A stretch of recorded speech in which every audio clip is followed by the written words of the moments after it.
નમસ્કાર દર્શક મિત્રો, સ્વાગત છે મયુરભાઈ આપનું.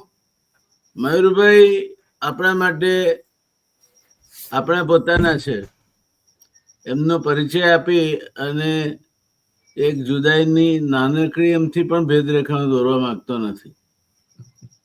જ્યારથી આપણી આ ચાલુ થઈ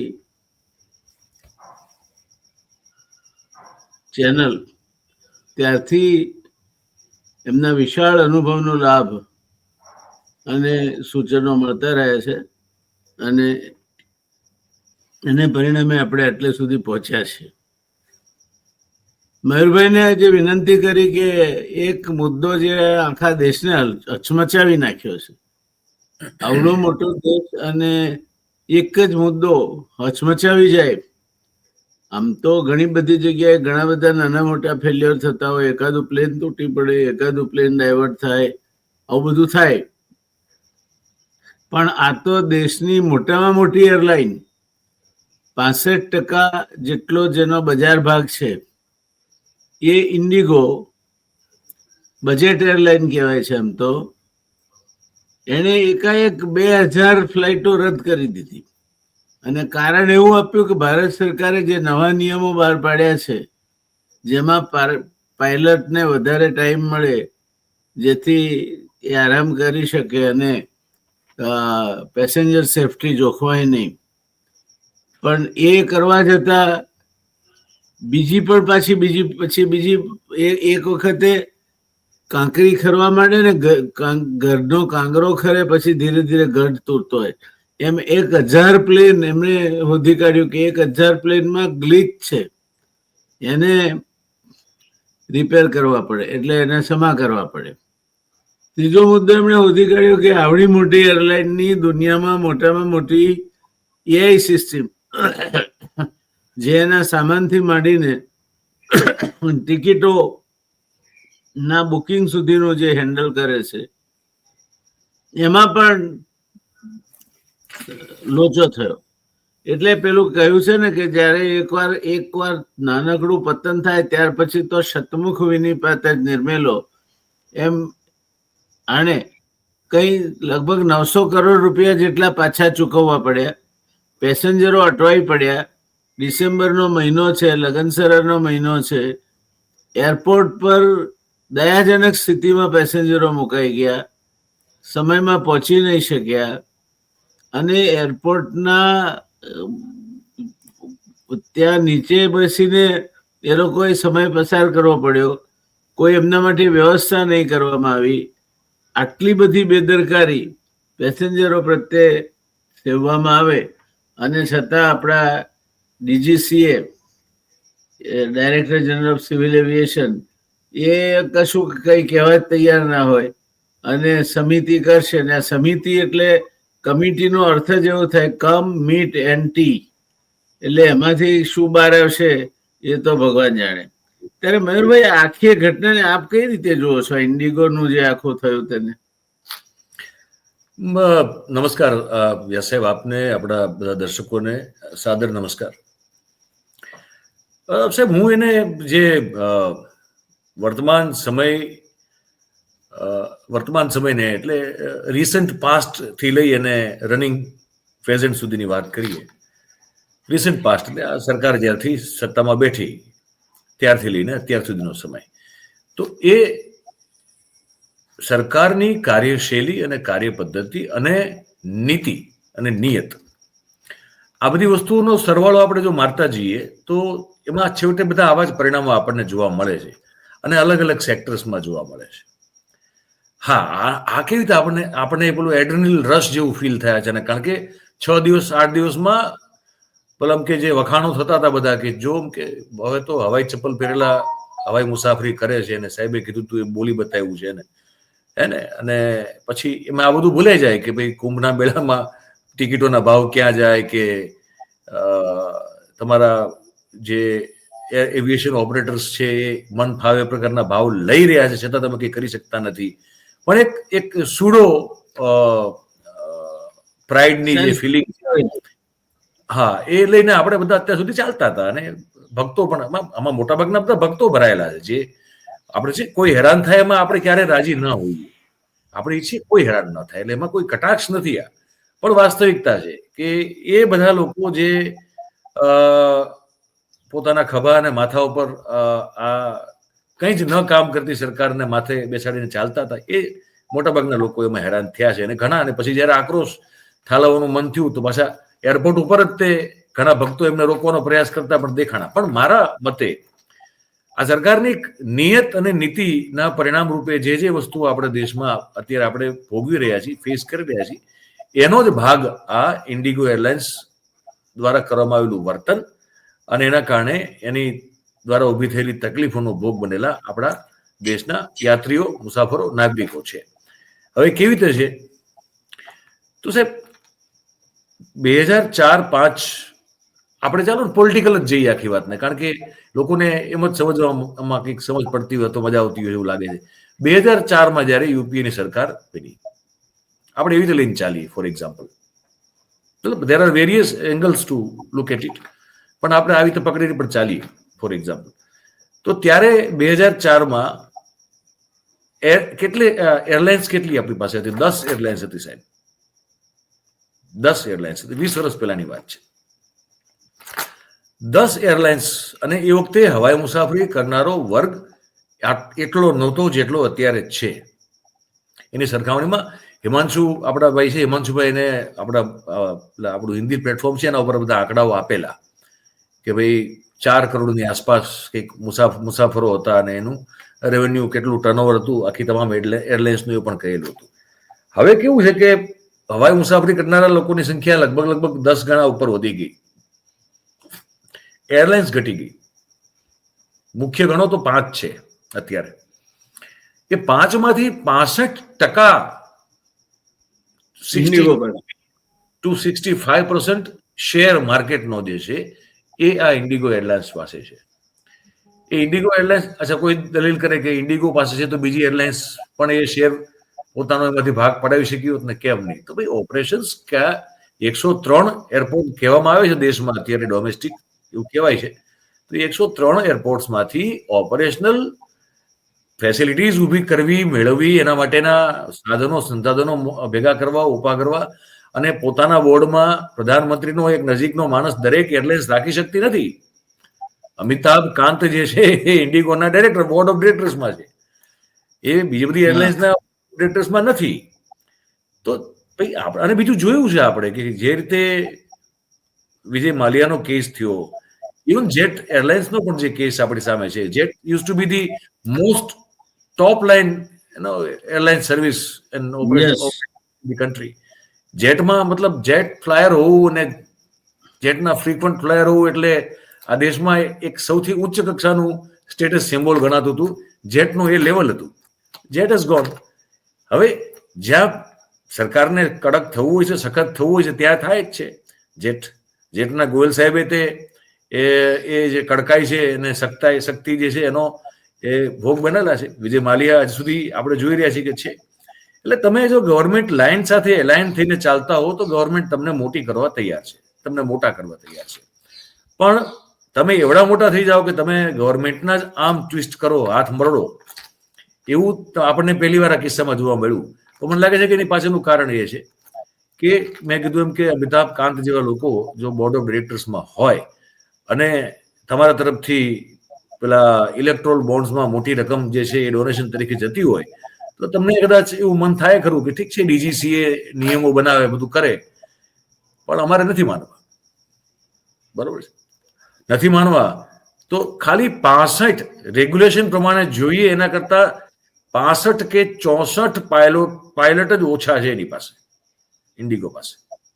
એને કંઈક મારા ખ્યાલથી 2400 પાયલટ્સ જોઈએ, એની પાસે કંઈક 2300 સમથિંગ છે. એટલે એવું નથી કે કોઈ એવી મોટી અછત છે ઇન્ડિગો પાસે પાયલટ્સની કે એવા ઓપરેશન સ્થગિત કરવા પડે અચાનક. અને કેવા ટાઈમે સાહેબ, લગ્નગાળો દેશ આખામાં ચાલી રહ્યો છે અને પછી આ શિયાળાનો સમય છે. એટલે આપણે સૌ જાણીએ છીએ કે આપણા જેટલા પણ ઇન્ડિયન ડાયસ્પોરા જે વિદેશમાં છે એ લોકો મોટે ભાગે આ જ સમયગાળા દરમિયાન દેશમાં પાછા આવવાનું અને પસંદ કરતા હોય છે. એટલે હેવી ટ્રાફિક સિઝન છે. હવાઈ સેવા માટે હેવી ટ્રાફિક સિઝન છે. એ જ સિઝન દરમિયાન આ પ્રકારનું એ લોકો કરી શકે અથવા તો કરવાની હિંમત પણ કરી શકે. હવે 1000 પ્લેનમાં ગ્લિચ છે તો તમને એવી અચાનક ખબર પડે છે એક સાથે કે 1000 પ્લેન્સ જે છે એરક્રાફ્ટ એમાં ગ્લિચ છે, એવું એક સાથે ખબર પડે તમને? And that to 1000. that 1000 મતલબ 1000, એટલે કઈ 2 3 4 5 નહીં પણ 1000 પ્લેન. એટલે મારો કહેવાનો મુદ્દો સાહેબ એ છે કે આ એક પ્રકારનું મેળાપીપણું છે જે આટલા વર્ષોથી ચાલતું આવે છે અને એમાં ઇન્ડિગો પણ બહુ મોટી એરલાઇન્સ બની ગઈ, બજેટ એરલાઇન્સ કે છે પણ એના કોઈ ભાવ બજેટ વાળા હોતા નથી, મોંઘા બહુ વધારે બધા પૈસા અને ગમે ત્યારે ગમે તે ભાવ વધારી લે છે, અત્યારે ગમે એ ભાવ વધારી લે છે. અચ્છા, હવે આમાં બીજો ખેલ એક સમજવા જેવો સાહેબ. આ તો આપણે જે થયું એની વાત કરી, પણ આ શું કામ થયું એ પણ સમજવું પડે, એના બીજો એંગલ પણ જોવું પડે. જો સાહેબ હું તો બહુ જે ઓબ્ઝર્વ કરું છું એ પ્રમાણે વાત કરીશ.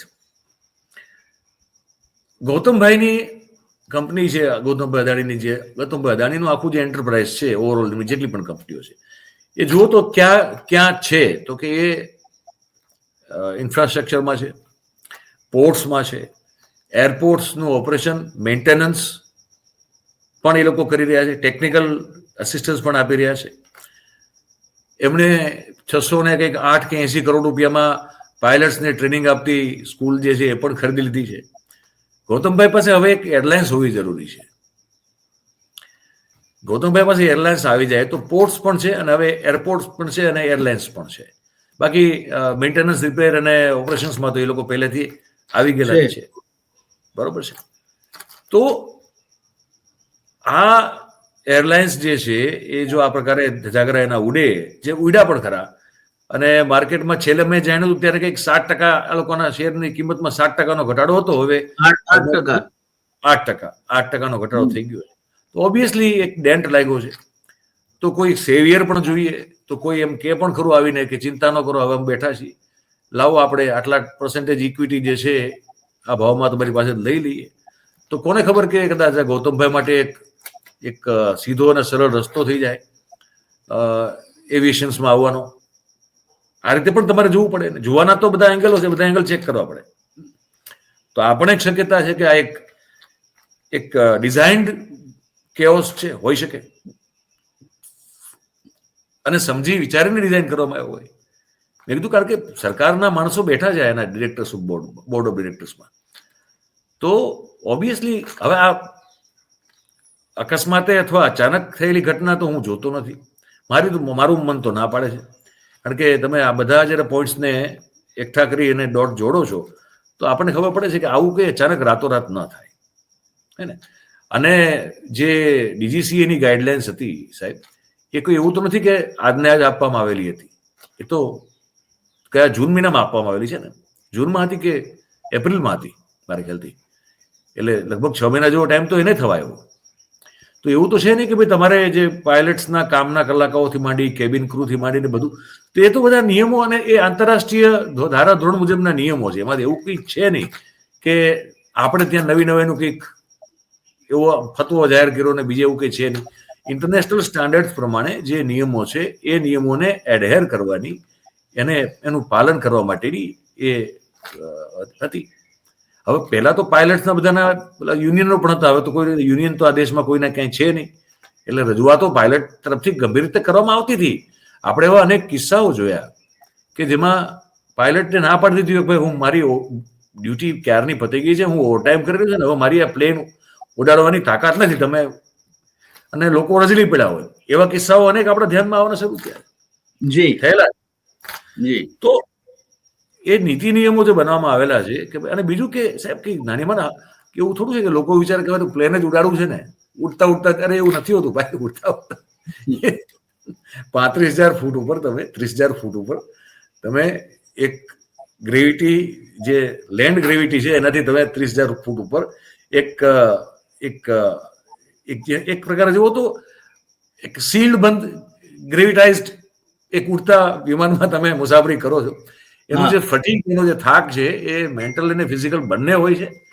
એ મજાની વાત તમને લાગે પણ એવું નથી હોતું. તમે જે રોજ કરવાનું થાય તો તમને ખબર પડે કે આ કેટલી વિશે શો થાય. એટલે તો મુસાફરીમાં પણ જેટલેગ કહેવાય છે. તમે અમેરિકાથી આવો તો તમે એક્ઝિક્યુટિવ ક્લાસમાં આવો તો એમ કે જેટલેગ છે. જેટલેગ છે અને છે હકીકત છે, લાગે છે ભાઈ. એટલે એ કઈ મતલબ કોઈ એશો આરામ નથી કરતા એ લોકો, જે કેબિન ક્રૂ વાળા કે પાયલટ્સ કે બધા જે છે. અને એ 200-250 માણસોની જવાબદારી સાથે એ લોકો ઉડતા હોય છે. નાની મોટી કોઈ પણ એક પેલી ભૂલ થાય તો સાહેબ, આજે આ તો જે કારણો તો જે સાચા કારણો અહીંયા એર ઇન્ડિયાના તો બહાર આવતા નથી ને આવશે નહીં ક્યારેય તે, પણ બહુ જ રિસ્પોન્સિબલ, બહુ જવાબદાર કામ હોય છે. એટલે એ ઇન્ડિગો માને નહીં 6 મહિના સુધી, તો કેમ ન માને? બાકી બીજી એરલાઇન્સ કેમ માની લે અને આ કેમ ન માને? પ્રશ્નો તમારે ઘણા બધા છે જે થવા જોઈએ ને એના જવાબો તમને આપણને મળશે નહીં ક્યારે, પણ ખાલી સવાલ યોગ્ય વિચારશો ને કરશો તો તમને ઓટોમેટિક પણ જવાબ મળી જશે, કોઈ આપે કે ન આપે. કે there seems to be a design, there seems to be a planning actually to create kind of a design chaos, anarchy for few days, અને એના રિપરકશન્સ અને એના જે પડઘા પડે એના પડછાયામાં પછી જે આ બધું કરવું હોય કે ભાઈ ગૌતમભાઈને આવી જવું. Yes, I think. અને એમાં જે, અને બીજું કે આપણે ગિની પિક્સ છીએ સાહેબ. હું તો બહુ ક્લિયર કરું, આમ તો દરેક સરકાર માટે ઓછા અથવા વધતા અંશે નાગરિકો છે એ ગિની પિક જ હોય છે. એવું નથી કે હું કોઈ સરકારને બાદ નથી કરતો, પણ કઈ માત્રામાં તમને પ્રયોગના ગિનીપિક સમજવામાં આવે છે એ મહત્વનું છે, કે તમારી ઉપર કેવા પ્રયોગો અને કેટલી હદે કરવામાં આવે છે. આ સરકાર એવી છે કે જે કોઈ એની પાસે કોઈ સીમા નથી, કોઈ લિમિટ નથી, કોઈ હદ નથી. એટલે લોકો હેરાન થાય તો થાય. વર અને નવા પરણેલા વરને વહુ, વર વધુ અને વર અને વધુ પોતાના રિસેપ્શનમાં જઈ હાજર ન રહી શક્યા.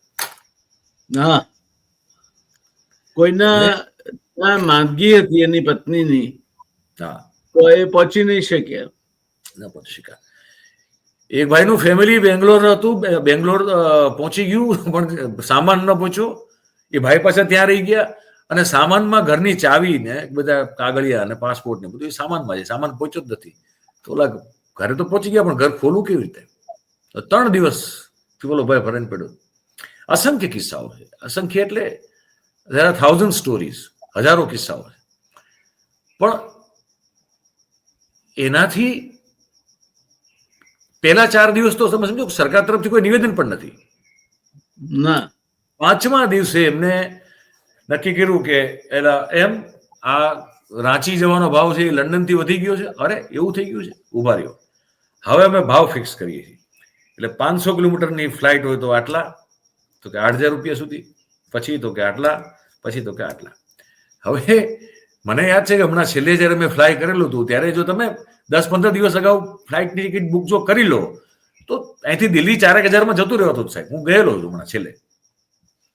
હવે આ લોકો એમ કે 8,000 સુધી લેવાની છૂટ છે, એટલે ઉલટા વધી ગયા. તો દિલ્હી તો 1000 કિલોમીટર થઈ ગયું. પેસેન્જરને સવલત આપવાના બદલે ઉલટું એના ઉપર દંડનીય. આ 4-5 દિવસના કેઓસ પછી સરકારે તમામ કંપનીઓને આના પહેલા લેતી હતી એનાથી વધારે, મિનિમમ વધારે લેવાની છૂટ આપી દીધી, લખીને આપી દીધી. શું કરશો તમે? અને વધતા કુંભના મેળામાં જેમ વધારાના ચાર્જ લેતા હતા અથવા તો ફેસ્ટિવ સિઝનમાં લે છે તે લેવાની તો છૂટ ખરી જ. એ તો ખરી જ સાહેબ, એ તો ખરી જ. એટલે આ તમામ એંગલોને આપણે જો આવી રીતે જરાક અલગ અલગ વોન્ટેજ પોઈન્ટથી જોઈને ચાલીએ તો આપણને સમજાય કે ભાઈ આમાં મૂળ આ કોઈ અચાનક ઊભી થયેલી કોઈ ક્રાઇસિસ કે એવું નથી દેખાતું મને. આ વેલ પ્લાન્ડ હોઈ શકે, આયોજિત હોઈ શકે. મને એક પ્રશ્ન થાય છે અને તમારા સામે મૂકવો છે મારે. તાતા, they are supposed to be one of the best managers. તો એર ઇન્ડિયા ને કોઈને કોઈ કારણોસર નાની અમથી ફ્લાઇટ ડાયવર્ટ થઈ હોય તો પણ એને એક સમાચારો જાણી જોઈને જાણે કોઈ બ્લો કરતું હોય એ પ્રકારના એર ઇન્ડિયાને લગતા સમાચારો પુષ્કળ માધ્યમોમાં આવે છે. તો તાતાને આ એર ઇન્ડિયાની છબી બગડે એમાં તાતાને તો રસ હોય નહીં, તો એવું કેમ થતું હશે? સાહેબ, ટાટાને ન હોય પણ બીજાને કોઈને હોય ને. તો બીજાને જે લોકોને રસ હોય કે છબી બગડે, તો ઓબ્વિયસલી એ લોકો એમનું પોતાના જે પીઆર એજન્સીસ કે પીઆર ટૂલ્સ જે છે એ વધારે એગ્રેસિવલી એનો ઉપયોગ કરે. અને ટાટા તરફથી એ રીતે કદાચ કાઉન્ટર નથી થઈ રહ્યું પ્રોપરલી. એટલે એર ઇન્ડિયાને લગતા તમને આપણને ઘણા બધા એવા સમાચારો જોવા, વાંચવા, સાંભળવા મળે છે કે જે એમની છબીને ડાઘ લગાડે અથવા છબી ઝાંખી પાડે એ પ્રકારના મળે છે. પણ બીજા બધામાં નથી મળતા જોવા આપણને. મને લાગે એની પાછળનું કારણ આ એક જ છે, એક જ હોવું જોઈએ આ, કે જે લોકો ઈચ્છે છે કે ટાટાની છબી નબળી પડે તો પાણીમાંથી પોરો નીકળતો હોય તો પોરો કાઢીને દેખાડે. લોકોને બીજું આમાં પોરો નીકળો એમ, એના જેવી વાત છે. હમણાં તાતા જૂથ કઈ ખરાબ સમયમાંથી પસાર થઈ રહ્યો એવું લાગે તમને? એવું લાગે છે, એવું લાગે. બોર્ડ ઓફ ડિરેક્ટર્સ ની અંદર ડિફરન્સીસ થયા, મધ્યસ્થી માટે એ લોકો ગૃહમંત્રી શ્રી પાસે ગયા. હવે આ તો કુંવારાને કન્યા ભરાવો તો પરણી જાય. હા, તો આ એમને અંદરના એમના જે કઈ તકલીફો હોય અથવા તો એમની જે મુશ્કેલીઓ હોય એ એમણે આવું શું કરવા કર્યું છે? શું માનવું છે આપનું? મને લાગે છે સાહેબ કે અગેન એક લેગસી જયારે ક્રિએટ થાય ને, લેગસી જયારે ક્રિએટ થાય તો માનું કે અમુક પેઢીઓ સુધી એ જળવાતી હોય છે, પછી ઓટોમેટિક ડિક્લાઇન થતી હોય છે. આ કુદરતનો નિયમ છે. પછી તમે કોઈ મોટા એમ્પાયર્સ લઈ લો, મતલબ તમે ગુપ્ત વંશ લઈ લો, મૌર્ય વંશ લઈ લો, કે તમે એને ચૌહાણોનો વંશ લઈ લો, તમે કોઈ પણ લઈ લો, તમે ઇવન એ સેન્સમાં મુગલો લઈ લો તમે, કે અંગ્રેજો પણ લઈ લો, બ્રિટિશ એમ્પાયર પણ લઈ લો. એક સમયગાળો હોય છે પણ પછી તો એ ડિક્લાઇન થતું હોય છે. મને લાગે છે ટાટા ગ્રુપ પણ એનો ભોગ બની રહ્યું છે. એક લાંબી લેગસી છે ટાટા ગ્રુપની, બહુ લાંબી લેગસી છે, બહુ લાંબી લેગસી છે, બહુ જ મોટી અને ગૌરવ અને પરંપરાઓ છે. યસ. પણ હવે એમાં એ ડિક્લાઇન થતી હોય છે, બહુ સ્પષ્ટ દેખાય છે. અને હું માનું છું કે કુદરત કાળ અને કુદરતનો ક્રમ છે, એના ભાગરૂપે થઈ રહ્યું છે. કારણ કે એ કશું પાછું એ ફરીથી ધ્વસ્ત થાય અને પાછા નવા એમ્પાયર્સ બનતા હોય છે. એટલે આઈ થિંક કે કદાચ ટાટા ગ્રુપ એ સમયનો અત્યારે હવે એમાંથી પસાર થઈ રહ્યું છે. બિરલાઝમાં એવું નથી. બિરલાઝે શું કર્યું કે બિરલાઝ આઈ થિંક એ કદાચ વધારે હોશિયાર અથવા વધારે ચતુર લોકો છે જે બિરલાઝ છે. એટલે એમણે એક્સપાન્શન્સ પણ પોતાના બહુ એક્સચેન્જમાં લિમિટેડ રાખ્યા. ઉદારીકરણ જ્યારે આવ્યું ત્યારે સાહેબ જે સેટ બિઝનેસીસ હતા, જે સેટ ઇન્ડસ્ટ્રીઝ હતી, એ લોકોને બેઝિકલી વધારે એડવાન્ટેજ હતો. એ લોકો તો હરણફાળ ભરે ને સાતમા આસમાને પગ કૂદીને જઈ શકે એ પ્રકારનો એમને ઉત્સાહ પણ હોઈ શકે, કારણ કે ઓલરેડી એમના સેટ બિઝનેસીસ અને ઇન્ડસ્ટ્રીઝ હતા. તો એમને તો મેક્સિમમ લાભ મળે એમ હતું ઉદારીકરણમાં. પણ હું માનું છું કે બિરલાએ પોતાની જાતને બહુ જ as an industry, as a company, as an enterprise બહુ જ સમજી વિચારીને આગળ વધારી છે. આઈ થિંક એટલે બિરલા ફ્લેમ્બોયન્સી પણ નથી. બિરલામાં તમને એવો કોઈ પારિવારિક જૂથવાદ અથવા કૌટુંબિક વિખવાદ પણ તમને જોવા ન મળે એવું મારા ધ્યાનમાં તો નથી. એવું કદાચ હું ખોટો હું તો મને ટોકજો તમે, પણ મારા ધ્યાનમાં નથી કે તમારા ઓબ્ઝર્વેશન સાથે સંમત થવાનું મન થાય છે. હા, એટલે એ લોકો શું છે કે એ લોકો વહી ન ગયા પ્રવાહમાં, અને ટાટા સેન્ટર્ડ રહ્યું રતન ટાટાની આસપાસમાં, હે ને. એટલે હવે આવડી મોટી પર્સનાલિટી સાહેબ જયારે જતી રહે ને પછી બહુ મોટા વેક્યુમ ઉભા થતા હોય. પછી એ લેવલનો કોઈ માણસ તમને મળતો નથી. જયારે નથી મળતો ત્યારે નીચેના જે હોય છે બધા એ બહુ મીડિયોકર લેવલના લોકો હોય છે. બેઝિકલી આ દરેક જગ્યાએ જોવા મળે છે તમને. એ ટાટામાં જોવા મળ્યું છે. વડના ઝાડ નીચે કશું ઉગે નહીં, મને લાગે છે એ સિદ્ધાંત ત્યાં કાર્યરત થાય છે. એ સિદ્ધાંત, હા. એટલે પેલું larger than life personality Ratan Tata. પણ પછી એમની નીચે એવી પર્સનાલિટીઝ બીજી ગ્રો ન થઈ શકી, ખબર નહીં કેમ, પણ થઈ ન શકી. રતન ટાટા ગ્રો થયા, એમની ઉપરની 3 પેઢીઓ એ બધી જાયન્ટ પર્સનાલિટીઝ હતી. પણ છતાં Ratan Tata food grow up, પણ એમની નીચે બીજા કોઈ ગ્રો અપ થઈ શકે નહીં. એટલે આઈ થિંક એ જરાક એ તકલીફ છે ત્યાં, એવું લાગે છે. તો આ ઇન્ડિગોનું આપનું એવું માનવું છે કે આ ઇન્ડિગો કોઈને પધરાવી દેવા માટે જાણી જોઈને ઉભું કરવામાં આવેલું સંકટ? મારી સમજ પ્રમાણે કોઈ ટૂંક સમયમાં ઇક્વિટી ખરીદે લીગલી, મતલબ બેસીને નેગોશિએટ કરીને, જેમ કે અંબુજા સિમેન્ટમાં એવું જ થયું હતું ને, અંબુજામાં એવું થયું હતું. તો એ રીતે કંઈક કરવામાં આવે એવું મને લાગે છે. તમે આપણે ટૂંક સમયમાં જો અંબુજામાં એવું થયું, જીવીકેમાં એવું થયું, એરપોર્ટનું બધું જે આખું છે અદાણીએ લઈ લીધું, એ પણ એ જ રીતે થયું. જીવીકેના ત્યાં રેડ પડી અને બધું પછી આર્મ ટ્વિસ્ટિંગ થયું એવું કહેવાય છે. આપણને તો કઈ આવડી બધી મોટા લેવલે શું ચાલતું હોય તે ખ્યાલ ના આવે, પણ બહાર વાત એવી ચાલે છે. તો તમે એવું માનો છો કે આવનાર સમયમાં દેશની મોટામાં મોટી એરલાઇન એનું હસ્તાંતરણ થઈ જશે? મારું એવું માનવું છે સાહેબ કે થઈ જશે, થવું જોઈએ. કારણ કે એ બિઝનેસ છે જેમાં ગૌતમભાઈ હજી એન્ટર નથી થયા, અને થાય તો પછી બેંક સાથે થાય ને, એમ કે બધું લઈએ તો સૌથી મોટી જ લઈએ ને, એમ ટેન્શન. હા, એ તો ગૌતમભાઈ નાનું તો કશું કરતા જ નથી, જે કંઈ કરે છે મોટું જ કરે છે. એટલે લઈએ તો પછી એમ કે મારીએ તો મીર મારીએ, બાકી શું મારવાની વાત છે. તો મને એવું લાગે છે કે એ થવું જોઈએ. આપણે કદાચ એવા સમાચાર આવનારા નજીકના ભવિષ્યમાં આપણને જાણવા મળવા જોઈએ, સાંભળવા મળશે એવું લાગે છે મને કે થશે. પણ આપણે ગૌતમભાઈને ફોરેવાઇલ બાજુ પર મૂકીએ તો પણ આ એરલાઇનને બેઠી કરવા માટે અથવા રિસ્ટ્રક્ચરિંગના બહાને સરકારના પ્રેશર હેઠળ કે ગમે તે રીતે કંઈક એનું આખું કળેવર બદલાશે એવું લાગે છે આપને? અત્યારે લાગે છે કારણ કે સરકારે પણ એવું તો દેખાડવું પડે ને કે જો અમે નાગરિકોને તમે આટલા બધા હેરાન પરેશાન કર્યા, તો ભાઈ અમે નાગરિકોને, મારા વોટર્સ છે, બધા મતદાતાઓ છે, હે ને, તો અમારે એમને એક દાખલો તો દેખાડવા માટે, બેસાડવા માટે કંઈક તો કરવું પડે ને. એટલે એક આઈવોશ પણ થશે. એ આઈવોશ હશે, એક રીતે આઈવોશ હશે મારી ખ્યાલથી, અને આમ અંદરખાને એક પ્રકારનું એ આમ ટ્વિસ્ટિંગ પણ હશે. જુઓ તો એવું ઇન્ડિગો સાથે કંઈક થશે એવું મને લાગે. પણ જેટ બંધ થઈ ગઈ, માલિયાની એરલાઇન જે એક જમાનામાં હાઈફાઈ એરલાઇન ગણાતી હતી, હું તમને કહું, એમાં ફરક સમજવા જેવો છે.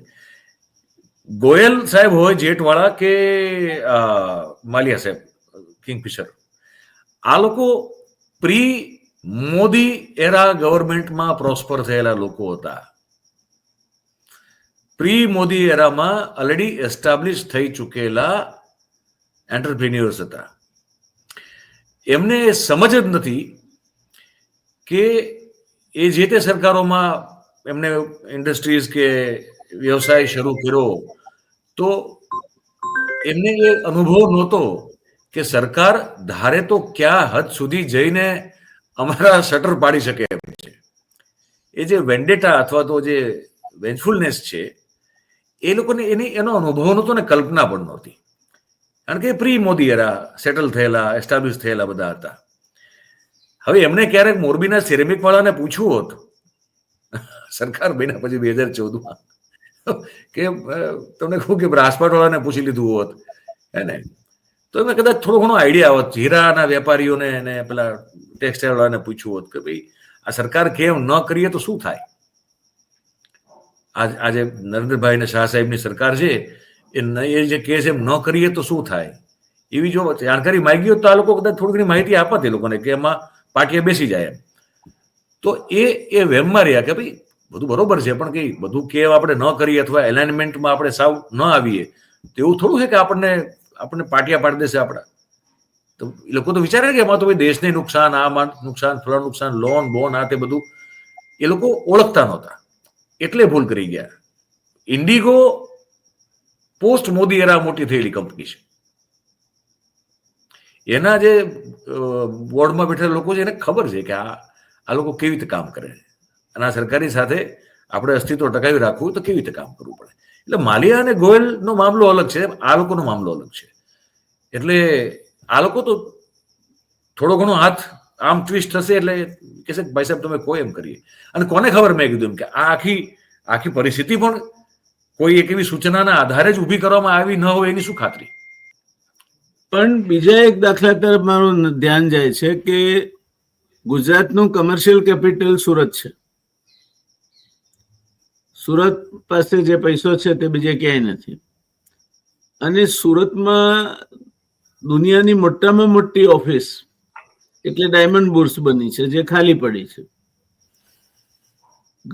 હવે જો જ્યાં સુધી એરપોર્ટનું એક્સપાન્શન થતું નથી, અને એરપોર્ટનું એક્સપાન્શન થતું નથી કારણ કે 30-32 જેટલા બિલ્ડિંગ ગ્લાઇડ પાથના રસ્તામાં આવે છે. ક્યાંય ન સાંભળ્યું એવું વસ્તુ હકીકત છે કે ત્યાં જે રનવે છે એના નીચેથી ગટર લાઈન પસાર થાય છે, બાજુમાંથી ONGC ની લાઈન પસાર થાય છે. તો આ સુરતનું એરપોર્ટ પણ કોઈને આપી દઈને વિકસાવાશે, અથવા તો કોમનવેલ્થ ગેમ આવે છે એ સંયોગોમાં ફેદરા એરપોર્ટમાં પાછો જીવ સંચાર થશે. ગુજરાતમાં 2 મોટા એરપોર્ટ કયા આકાર લેશે આપના મત પ્રમાણે? મને લાગે છે કે જે અત્યારે એક્ઝિસ્ટિંગ આપણું જે અમદાવાદનું એરપોર્ટ છે ને, જે અદાણી લોકો સંભાળે છે, એ મોટા પાયે બીજી જમીન એનું એક્વિઝિશન થવું જોઈએ, કરવામાં આવશે. પણ એ તો કર્યું છે ને એમણે, વધારે ફેદરામાં. આપણે જે ધોલેરા સર છે એ તો બરોબર છે, ધેટ ઇઝ ફાઇન. અહીંયા હજી આને વધારે હજી મોટું કરવામાં આવશે મારા ખ્યાલ. આને થાય એવું નથી. એટલે હું એ કહું છું કે મતલબ મને એક્ઝેક્ટલી ખ્યાલ નથી જમીન કેટલી અવેલેબલ છે કે નથી ત્યાં. આની આજુબાજુ રનવે લંબાવવા માટેની પણ જે દરખાસ્ત છે એ કેટલાય વર્ષોથી પડતર છે, કારણ કે ચારે બાજુ અનઓથોરાઇઝ કે ઓથોરાઇઝ જમીનોના કબજા થઈ ગયા છે. લોકોએ બિલ્ડિંગની મંજૂરીઓ બીજે લીધી છે અને બાંધી કાઢ્યા છે અહીંયા. આવું બધું થયું છે. હા, એટલે એ કેસમાં હું જે સમજુ છું, પણ મારો કહેવાનો જે હેતુ છે એ છે કે ત્યાં પોસિબલ નથી તો અમદાવાદની જ પેરીફેરીમાં, આસપાસમાં જ કોઈ એક જગ્યા ને એ લોકો કદાચ માર્ક કરી પણ રાખેલી હોઈ શકે. કારણ કે એ લોકો આમ ધોલેરા બાજુ તો નહીં જાય મારું, કારણ કે ત્યાં આમે ફિઝિબલ નથી સાહેબ. બહુ દેટ ઇઝ નોટ ફિઝિબલ, એ હકીકત છે. ભાઈ તો આપણે લોકોના આંખમાં ધૂળ નાખવા માટે બધી વાતો થાય, બધી વસ્તુ અલગ છે, પણ ફિઝિબિલિટી તો બહુ ત્યાં પોસિબલ નથી. સુરતમાં આ જે સ્થિતિ છે એમાં બીજું કંઈ થઈ શકે એમ છે નહીં. 2 બીજા નવા એરપોર્ટની જરૂરિયાત ઊભી થઈ શકે જો આ કોમનવેલ્થ ગેમ જે મંજૂર થઈ ગઈ છે જો એ રમાશે તો. એટલે મંજૂર થઈ ગઈ છે વસ્તુ અલગ છે, પણ એ રમાશે એને લઈને થોડી મારા મગજમાં અત્યારે શંકા છે, પણ ખેર એ અત્યારે અસ્થાને છે. પણ એને લઈને એ સાહેબ અમારા ખ્યાલથી આજે રહેવા દઈએ, પછી ક્યારેક વાત કરશું. એ લાંબો મુદ્દો થઈ જાય, પછી ક્યારેક વાત કરશું એના ઉપર. પણ આપણે માનીને ચાલીએ કે રમાશે.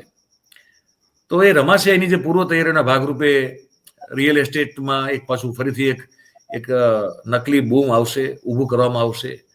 એ બધી વસ્તુ આપને 1 વર્ષમાં અનફોલ્ડ થઈને આપણી સામે આવશે, 1 વર્ષની અંદરમાં, કે કયા વિસ્તારમાં જમીનો ખરીદાઈ ગઈ, કોને કોને ભાગમાં રાખી, અને ક્યાંક નવું એક એરપોર્ટ પણ બહુ મોટા પાયે કદાચ ડેવલપ થાય એની શક્યતા પણ હું જોઉં છું. Looking at this Commonwealth as an opportunity to create more and earn more money directly or indirectly આ કરવામાં આવશે સાહેબ, એવું લાગે છે. So you do not look at the Indigo incident in isolation. You look at it as a bigger plan game. It's a bigger plan game. Absolutely. 100%.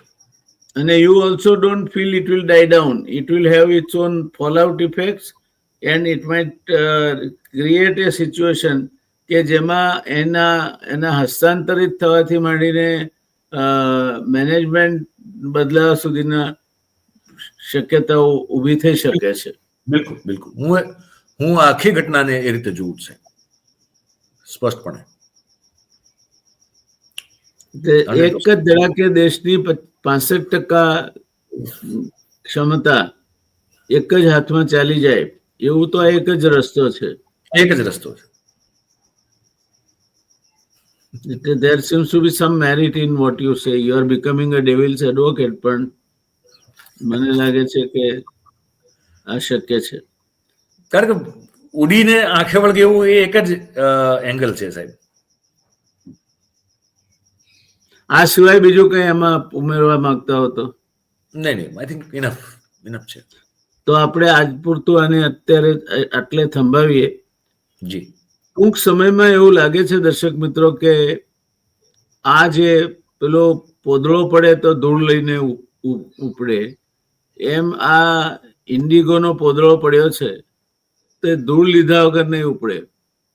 અને એવું અને મયુરભાઈ સાથે ઘણા બધા અંશે હું સંમત છું કે આ ઘટનાને એક આઇસોલેશનમાં એક બનાવ તરીકે અથવા તો આકસ્મિક એકદમ ગ્લિચ આવી ગઈ ને પાયલોટો બધા નહોતા અવેલેબલ ને ક્રૂના પ્રશ્નો થયા, આ બધી જ વાતો વાહિયાત છે. એમની પાસે પૂરતી સંખ્યામાં પાયલોટ હતા અને મેનેજ થઈ શક્યો. એટલે આ આખો જે બનાવ છે તે બનાવની પાછળ કોઈ લાંબા ગાળાની કોઈ નીતિ અથવા લાંબા ગાળાની કૂટનીતિની ગંધ આવે છે. અને એક એરલાઇન કે જે 65% કાબુ ધરાવે છે દેશની ફ્લાઇંગ સ્પેસ પર અને પેસેન્જર કેપેસિટી પર, એ એરલાઇન એક્વાયર કરવા માટે અદાણી તો ઓફકોર્સ હંમેશા મેદાનમાં હોય જ છે, બીજા પણ હોઈ શકે. આપણે એકલા ગૌતમ અદાણીને જ કેન્દ્રમાં મૂકીને ચાલતા નથી. આપણે એવું માનીને ચાલીએ કે કોઈ મોટો પ્લેયર, કોઈ પણ હોઈ શકે મોટો પ્લેયર, પણ કોઈ મોટો પ્લેયર આમાં આવી શકે, એ અદાણી પણ હોઈ શકે. એટલે આપણે એ દાણી હોય કે અદાણી એની ચિંતા નથી કરતા, પણ કોઈ મોટો ખેલાડી હોય કે બાણી, કોઈ મોટો ખેલાડી આમાં આવનાર શું મયુરભાઈ તમને લાગે છે મહિના 2 મહિનામાં આ બધું આ ક્વાર્ટરમાં આ ત્રૈમાસિકી ગાળામાં આપણી સામે જાન્યુઆરી ફેબ્રુઆરી માર્ચ દરમિયાન નાણાકીય વર્ષ પૂરું થાય તે પહેલા ચિત્ર ખુલ્લું થઈને આપણી સામે આવશે. અને ત્યારે ફરી પાછા આપણે આ આગાહી જે કરી તે કેટલી સાચી હતી, કેટલી ખોટી હતી, સાચી કેટલી પડી, ખોટી કેમ પડી, ખોટી પડવાના કારણો. આગાહી તો નથી, આપણે કોઈ પ્રિડિક્ટ કે ફોરકાસ્ટ નથી કરતા. જે સંભાવના દેખાઈ રહી છે થોડી દૂર સામે, પણ આમ થોડીક વધારે સ્પષ્ટ પણ છે, એ સંભાવના આપણે જણાવી છે. આગાહી નથી, કોઈ સંભાવના વ્યક્ત કરેલી છે. સંભાવના કહીએ આપણે. આ સંભાવના કેટલી ફલીભૂત થાય, કેટલી નહીં થાય, એનો વળી પાછા આપણે એક ઉડતી મુલાકાત લઈશું. ત્યાં સુધી મને લાગે છે ચર્ચાને આપણે વિરામ ભણી દોરી જઈએ. ધન્યવાદ મયુરભાઈ, આપે ચર્ચાને વિવિધ બાજુએથી એના જુદા જુદા પાસાને સ્પર્શ કરીને રસપ્રદ બનાવી. અને જે એક સામાન્ય ઘટના લાગે છે ઓન ફેસ ઓફ ઇટ કે ઇન્ડિગોમાં કઈ કેઓસ થઈ ગયા, એવું નથી. કદાચ એન્જિનિયર કેઓસ હોઈ શકે અને એન્જિનિયર કેઓસના એન્જિનિયર પરિણામો પણ આવી શકે. રાહ જોઈશું આપણે. આવજો દર્શક મિત્રો, ધન્યવાદ તમારી સાથે જોડાવા માટે. મયુરભાઈ, આપનો પણ ખૂબ ખૂબ આભાર. ધન્યવાદ.